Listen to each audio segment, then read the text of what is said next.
Viewers, welcome back to the Self-Made Auto Channel. That's a 2009 Chevrolet 2500 HD. Has no AC. The guy said he looked at it. He has no power going to his AC compressor. So we're gonna look at it, see what it is. It's got the compressor, lives right up on top, easy and convenient to get to. This has a Duramax in it. We're gonna start it up. I'll kick the AC on, see if the compressor kicks on. I don't think it did when I pulled it in. If it doesn't, then we'll work our way backwards and see why it doesn't work.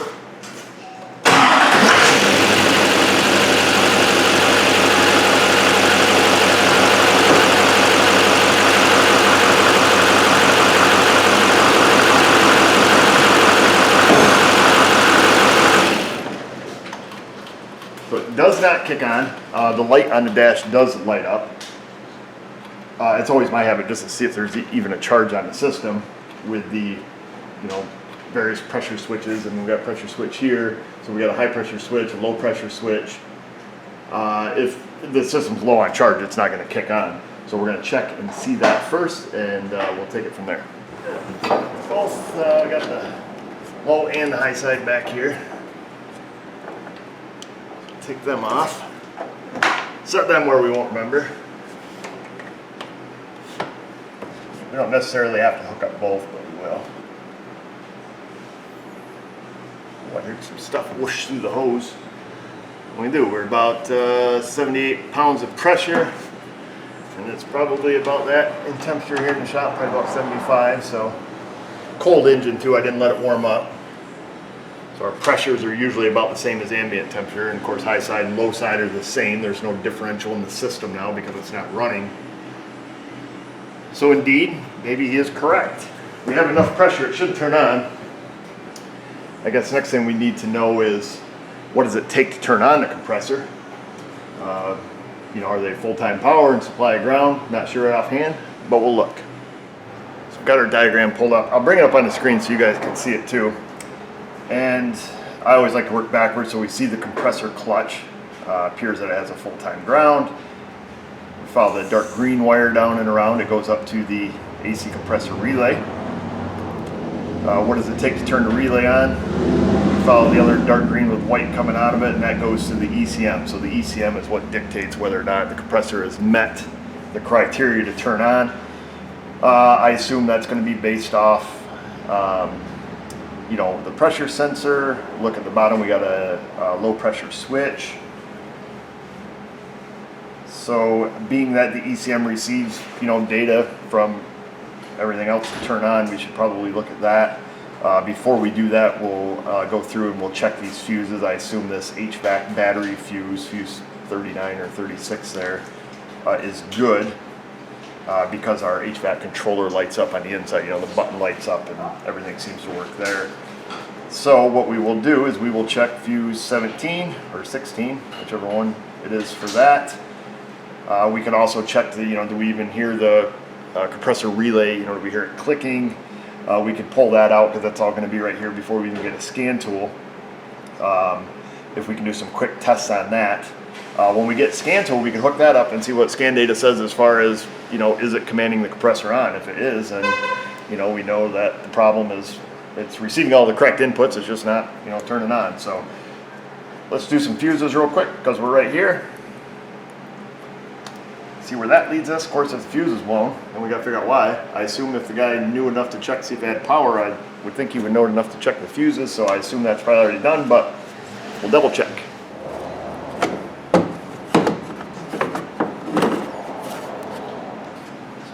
This is for the snowplow. It's the headlight isolation module, which was just Velcro to the top of this. So we'll just set that to the side. And then what did it say? Fuse 17 or 16. So we'll go over here on the diesel side. There's fuse 17. What's that say in the description? ECM throttle control. Fuse 16 in this case. We've got to find where it lives, which is right there, which is right there. Fuse 16, according to our diagram, that will not be powered up unless the AC compressor is turned on. So we're going to check that, see if it has continuity to ground, which it should. It should have, go through the compressor coil into ground. If we apply power to it, it should click the compressor. Let's just see. Can you hear that clicking? So that side of the fuse is good. That side is good. So we know a couple things. First of all, we know the fuse is good, and we know the wiring from here to the compressor is good. So that eliminates a lot. We'll talk to Miss Marie. So I can assume, or I'd say it's safe to assume, that our relay is either not turning on or is faulty. So let's find our relay, AC compressor relay, which is this little square guy right here.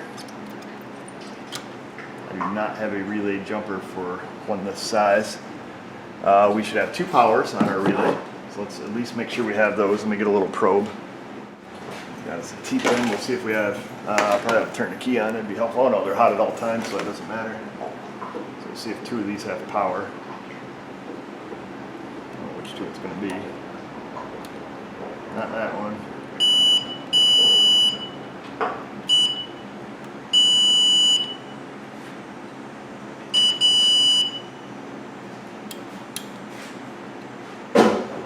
All right, so 2 of them do have power.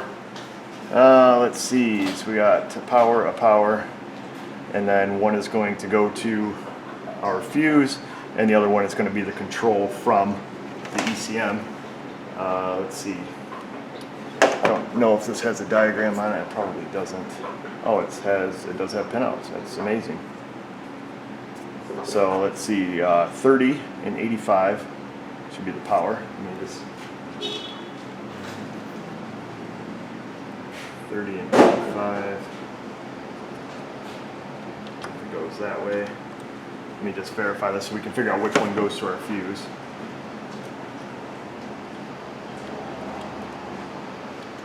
Yeah, so it's 30, 85, and then the one going to our fuse should be 87, technically, which should be this one right here.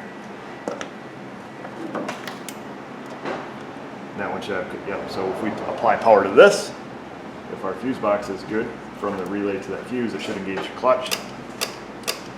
And it does, you can hear the clutch clapping. So, that tells me everything is hunky-dory there. We just need to know if we are getting the command signal to turn this relay on. So we will stick that in there. Just enough where we can get underneath it. And we will start the truck. And I will get under on that pin that comes from the ECM, which is going to be pin 86, and we will see if we're receiving the ground signal. We should be able to ground it with our power probe if our test our relay, see if it's good.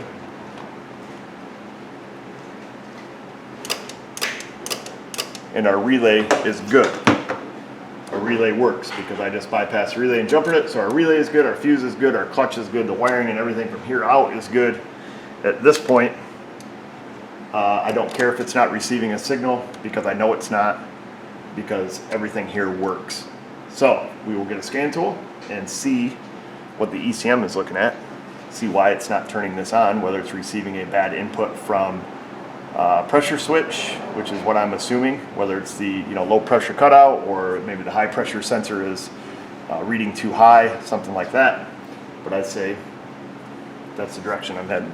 Come inside the truck here. And new guy working here, another guy helping out anyways. So he's working next to me, so we'll roll the windows up. And we will get this thing hooking up and auto IDing here. Get that turned off. I'm gonna pull up some data. Of course, obviously we'll check it for codes too. 09 Chevy with an LMM. We're gonna pull codes out of the engine, and I don't think the HVAC, because this is just a manual one. I don't know if they show data or not. We'll see. I'm not 100% sure on that myself. Let's see, no codes in the HVAC. Looks like we can communicate with it, so we can see some data there. And here we go. We got a PO646 AC clutch relay control circuit, low voltage. Oh, really? So this typically means, of course, we'll have to look up code criteria, but this to me, AC clutch control relay circuit low voltage. Let me get something to draw on here, fellas. We will look this up to, just set the guy's water down here, water. So typically when you get a, control circuit low voltage, this is usually how the ECM looks at it. So let's draw our, I'll try to draw it so you can see it.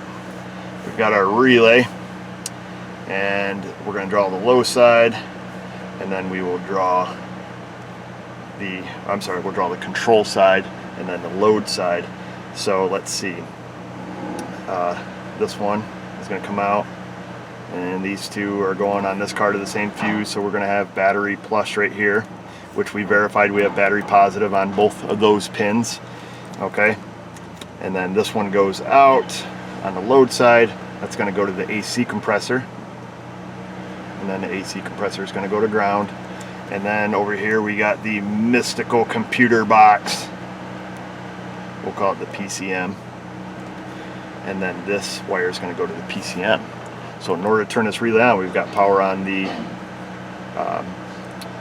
control side, power going in, power comes out, goes to the PCM, and this wire here will have 12 volts on it at all times until the PCM turns it on. The PCM is going to pull that to ground. So typically you will get this low voltage code when the PCM does not see 12 volts on that wire. I assume that's where our code is coming from. And it is a current code, a history code, and a fail sense clear. We know for a fact, because we tested it, that we have power on both sides, on the control side and the load side of the relay. We know that our fuse that's on this wire here, so this is a fuse. We know our fuse is good. We know that when we provide it power from the relay socket, that our clutch engages. The key here, we know that our relay works. We know that we have 12 volts going in, and we know that we have 12 volts going out because we used our power probe to turn that relay on. So we know that, you know, up at this point we have 12 volts. I'm assuming we are missing it at this point, or somewhere there in between. So very quickly, with just our tests under the hood that we've done, the codes that we've pulled out of it, we can make an assumption that we've got this, or make it a hypothesis, I guess, that we are down to one wire. We are dealing with a single wire and or a bad ECM. Hopefully it's just a broken wire. We can go under special tests here. We'll go to engine, and theoretically we should not be able to turn on this compressor, but it should, hopefully it's a bidirectional test in here. Alright, their AC relay.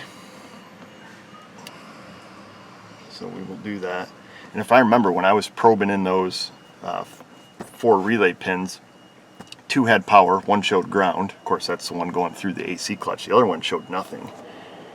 So let's just listen here.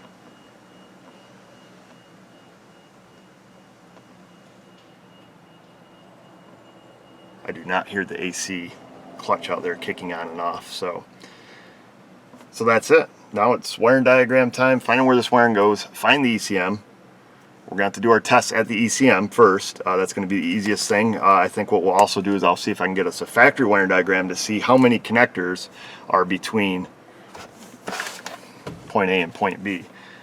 You know, is it just a connector here? And the reason that's important is because, let's say we go to the ECM, you know, we find this pin, we check it, indeed it has no 12 volts on it. You know, now what do we want to do? The easiest thing to do is cut the system in half, if we can. If there's an easy point to get to this wire, let's say there it goes to, you know, some connector somewheres, we want to find that connector and say, is our problem on this half of the wire, or is it on this half of the wire? And then if we can, find another connector, break it in half again. So that's the plan. I'm sticking to it. Quick draw McGraw. Oh, do you like my drawing? I'm like drawing. the Bob Ross of automotive repair. Yeah. Do you know who Bob Ross is? He's the artsy guy with the fluffy hair. Yes, ma'am. I'm so proud of you. Thank you. So hopefully that made sense to everybody, the direction that we're going to go. And hopefully it made sense why we, you know, did a couple of the simple checks that we did to get us some direction very quickly. So I'm going to try to pull up a factory diagram here, like I say, if we can find that. I think that'll be our best bet. It's 2500. So I'll get that up, we'll look at it. If there is no other connectors or anything on the, you know, between this relay and wherever the ECM lives, somewhere is here, right down there, I believe. If there's no connectors in between, then we'll just, you know, we'll find the pin out color for the ECM, find out where it is, check it, see where we've lost our 12 volts, you know, between here and there, but who knows, I mean, this wire could, you know, wrap around the tail lights for all I know. Got the factory diagram. We are looking at this pin 86, that is going to be dark green with white, and it does not show any connectors, so we have no way to split the system in half. And we can see, so maybe this is probably a better drawing than what I did on the old scribbly board, but again, you know, we've got battery power. Can you guys see that battery power coming in, you know, through the, you know, coil inside the relay there? It's just a magnetic coil is all that's in there. And then technically 12 volts should go right through it. No voltage drop without current flow. So we got 12 volts in, 12 volts out, comes out of this connector X2, C3, goes down to the ECM on connector X2, pin 31. So we just need to find where that is on the ECM, and then the ECM has a, you know, little transistor in here. When all the other inputs are good, the ECM says turn on, so it puts that wire to ground, energizes the coil, closes the contact, turns on the compressor, the cold air blows, and you're happy. Let's find that connector. I got my OSHA-approved bucket over here. Before we unplug the ECM, diesels have an insane amount of vibration to them and inherently like to rub wires, so I'd like to give the little visual inspection now that we know who we're going after. Green with white. I do see some open loom down here. Whoa, I'm going to fall right off this bucket. I better stand up on the bumper. I do see some loom that is open, and I just want to take without moving a whole lot. Kind of see stuff. I never know if it's the white crusties or if it is salt or both. We have loom rubbed here. Some days I think we get lucky because I think we get a pen. Actually, I don't want to ruin that pen. That's my favorite pen, I think. I got no poking apparatus. Is that a green one? I'll show you guys where I'm at here. So this is, you know, obviously the fuse box wire runs down. ECM lives right here. And I follow the harness around, but I see where we got some chafage, and I think, yeah, that is green with a white stripe. How freaking lucky can you get there, fella? Look at that one. Well, some days it is better to be lucky than good, because now we don't have to do anything. We can bust that tape open. You can push that down. Let's see if we can get hooked underneath that wire with our meat nuggets here. And we'll give it one of these. You ready? This is oddly satisfying part about finding something crusty. Let's get our light so we can both enjoy this together, me and you. There's our wire. Look at that. You ready? 3, 2. Oh, no. Let's try it again. Just some. This is the satisfying part. You ready? 3, 2. Oh, no. Let's try it again. Here we go. 3, 2. First try. All right. 30 different things going here today, it seems. Which is good that we found this one quick because of that. I'm going to open this up a little bit. I'm going to dig down here. So the one half of the wire is sticking out pretty good. We're going to have to open up this little Y section where the harness comes together. I'll see if I can get some of the tape off from it. And then basically just a simple wire repair. And this guy will be back on the road. Man, I'm pretty thankful that we did not have to go chasing wire. And it looks like that's the only wire in the whole harness that's compromised. I was talking to my Snap-on guy there while I repaired the wire.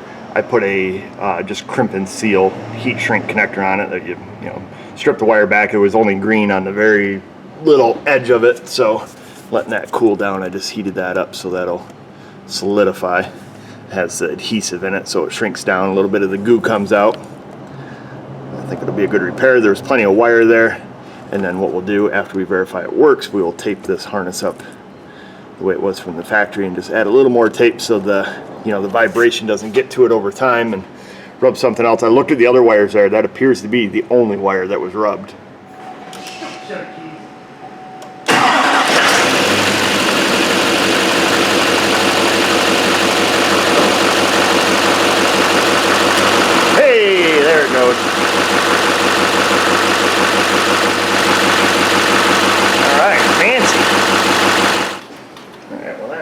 easy. I think we'll have the AC machine hooked up. I'll just do an AC service on it, make sure that it is full. We'll pull the refrigerant out of it, see how much is in it. It is supposed to hold 1.6 pounds or 0.726 kilograms for our metric viewers. And that's it. I'll do that AC service while I tape that up. We'll ship it. Thought I could hear the Schrader valve here on the low side hissing, but the orifice tube is over here. I must have been hearing the refrigerant kind of go through that, so I just had to shut it off to make darn sure that wasn't the case. So we'll get our service caps put back on. AC appears to work. It was only a little bit low, about 5 ounces low, so it is full now.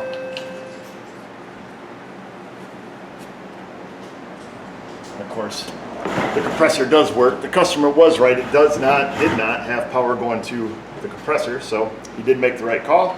And everything is taped back up, looks back. I did put a little extra tape where those two looms rub together. What's up? Nothing. Is your secretary at lunch? Yes, ma'am. Oh, so I came just in time. You came just in time to save the day. Okay. You should wear a cape on. Yeah. Yeah. You see my shirt? What's it say? Mom was right. My kid someday. That's nice. That's fantastic. All right, folks, Mrs. O's here. That means lunch is here, so I'm gonna get going. We milked this job long enough, and we've got plenty of other things to do. Why don't you go down into that comment section, leave a comment, question, criticism, or concern. Tell me how you would have went about fixing this, or maybe there's a faster way we could have got to our answer. I'm always curious to know about that. While you're down there, subscribe, ring the bell, do what you do. And just remember, viewers, if I can do it, you can do it. Thanks for watching.